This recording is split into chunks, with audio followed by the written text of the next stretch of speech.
We're working on this techno track. Had a few good sessions so far. Got a nice drum loop. We've got this theme which slowly develops simply by just opening an auto filter over an extended period of time. Gets a bit busier up here. Made a little breakdown where we added a duplicate of that which was pitched down slightly. And this big build-up sound which isn't quite there yet.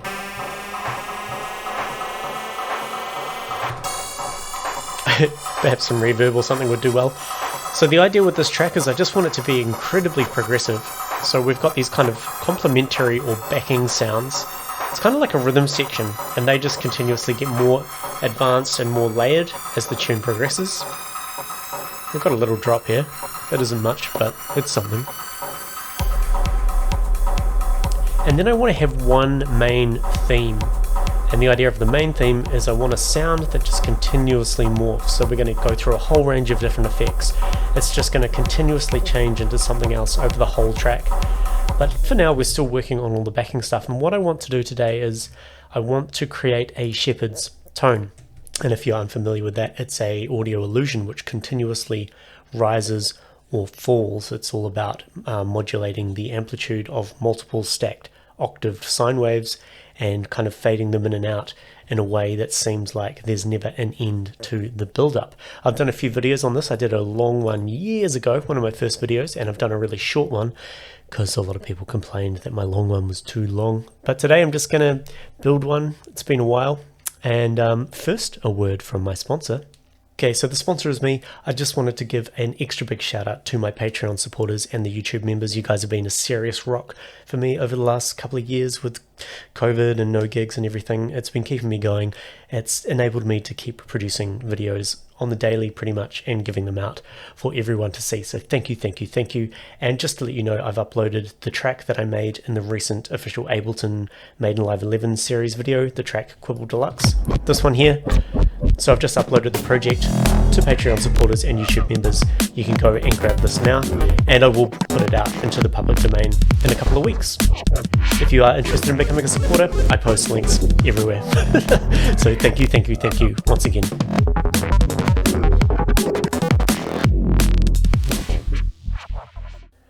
Okay, so let's get into building the Shepards tone now. Traditionally, what I've done is I've had stacked sine waves, usually 6, 7 or 8, all octaves apart, and they all move up with the same pitch bend. And we fade in the lower one and we fade out the higher one. So it kind of continuously loops, but as it loops, each one has pitch bent up to the octave above it, and they kind of take over the loop.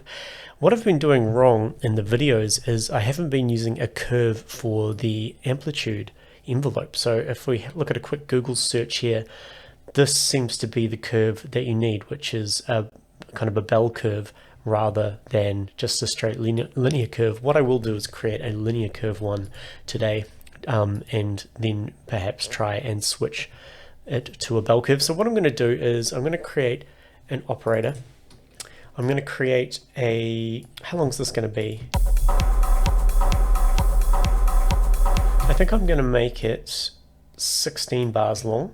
So I'm going to insert a MIDI clip. I'm going to create a new MIDI clip with Control-Shift-M, and I'm going to put in, let's just put in C3. Actually, I'll tell you what I'll do. I'm going to make this the highest note possible. So let's go up. I think I'll stick with C7. I think if I go higher than that, it's a little bit too annoying. Now what I'm going to do is I'm going to change the pitch bend information of the operator to 12 semitones because we want it to do a complete octave up once it's pitch bent. And I'm going to open up this clip. I'm going to go into the envelopes section. You'll see that I'm using the Ableton Live 11.1 now, so I switched over last night.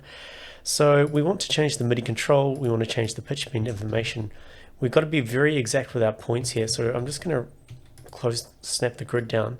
So that one starts on 0, this pitch bends all the way up to the max value over time. So that's pretty annoying. You see, this will go all the way up from C7 to C8. So that's good. That's all we need for now. I'm going to go into my operator. I'm going to group this together into an audio effect rack, and I'm going to first I'm just going to add a MIDI effect because I want to have these stacked, but I want to pitch them all down. So I'll add a pitch bend here, even though this one is, I'm not going to use anything. And I'm going to duplicate this, and I'm just going to simply click on this, hold shift and push down. So that is now an octave below. We'll do it again to negative 24. And again to 32. So you see we're going down C7, C6, C5, C4. And we want to continue this pattern quite low, probably down to C1 at least. Let's have a listen. It's going to be quite loud, so I'll turn this down. Let's just listen to this low one. So that's pretty much a sub frequency. Let's listen to this one. I think that's a good one, so I'm going to remove that because we don't want any sub frequencies. They're going to interfere with the actual bass of the track. So I'm going to play these all together. I'll turn the volume right down. So you can hear those stacked octave signs all moving up. But the problem is when we get to the end of the loop, you'll see we hear an obvious change there in the sound. So what we need to do is we need to automate the amplitude of this one. So this goes from negative infinity up to 0 decibels. And this top one we need to fade out over time. So this one goes from, did I do that right? Yeah, so this one goes from negative infinity to 0. This one fades out over the loop. So what actually happens is as the pitch rises of this second one here, when it gets to the very top point, it will be at C7, and when it goes back around in the loop, this volume suddenly comes back up again, and this one will pick up where the other one left off. So we're going to have to listen to a full cycle of this, which is going to be about a minute. We probably will get a click because of a zero crossing issue.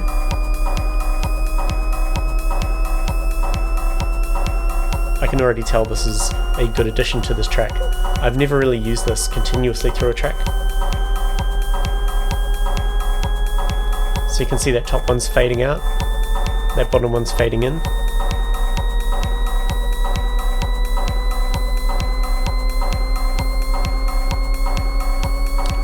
And there we go.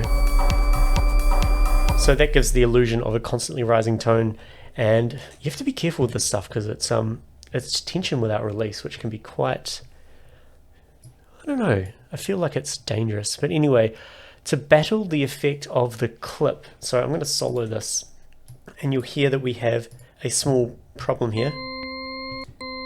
So we have a click, so there's a few things that could be causing this. For a start, we have release. I don't think that, maybe if we change all these to one voice and copy that, we can't copy that to siblings, that's annoying. So I'm going to have to do that individually for each of these here. Like so. One voice. So it pays to set this shit up. If you know you're going to be duplicating multiple instances of something, set them all up how you like. I'm just going to remove the envelope here, which is probably going to be a slight problem, but let's set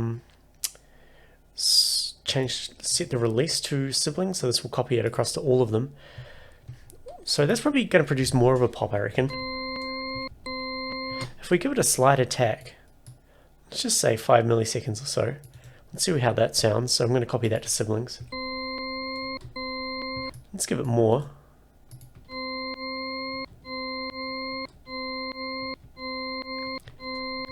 So we are getting these pops. So to tackle this, leave a comment if you know how I can battle this. I imagine it's just because of the waveforms not having a perfect zero crossing. Anyway, I'm going to bring the attack down. I'm going to do what I did in my other video, which is mask it with a reverb. So we'll put a hybrid reverb in there. And let's just go complete convolution. And let's make it, let's go for plate. Let's bring it to 100% wet.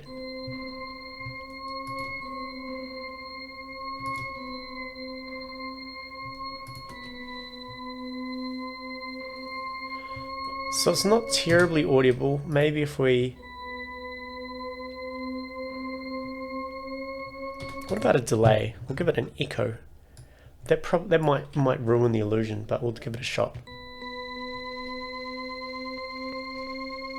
Yeah, that's just going to create multiple copies. We'll keep this in. how it was there.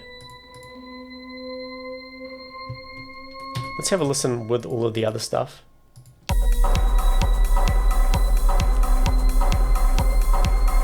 So I can't tell the pop is there when there's stuff happening.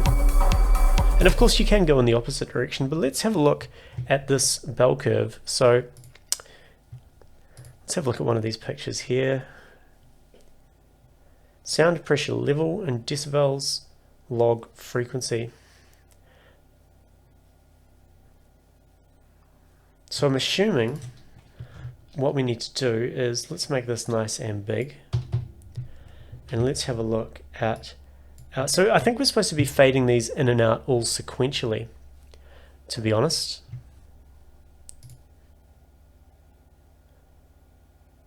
So these are obviously octaves apart, so you can see the frequency there. And this goes from 0 to 55. I don't know, let's just put in a bell curve instead of a straight linear line. Now can I do this with Ableton Live's? Yeah, I can use this. Okay, and let's do the same for this one. Maybe that has something to do with the pop. I'm not sure, I never figured that out. This one needs to go like this. Okay. And of course we can speed the tempo up.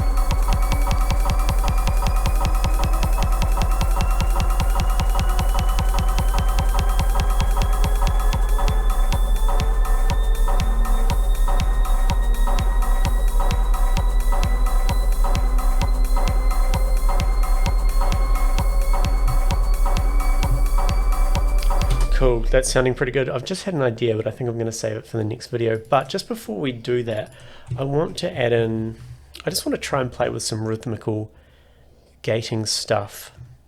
So as usual, I'm going to use an autopan, which I like as just a quick rhythmical gator. We'll put it into beats mode, bring the phasing down, bring the amount up, change it to a source so it kind of cuts the audio for us. Maybe if we go 6 notes. How's this going to sound here?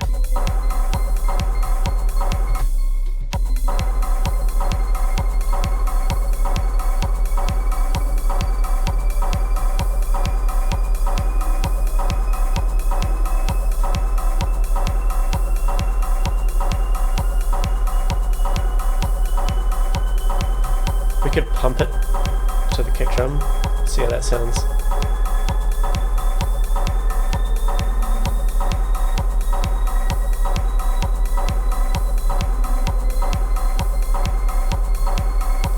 Cool, it's starting to sound good. Now the idea I was just thinking about, I was thinking, why do I have to use sine waves here? Why can't I use something else that has a pitch automation?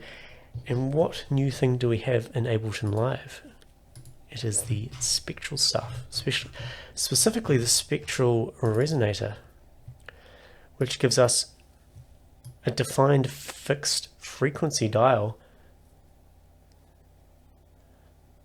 Isn't that interesting? Stay tuned to the next vid.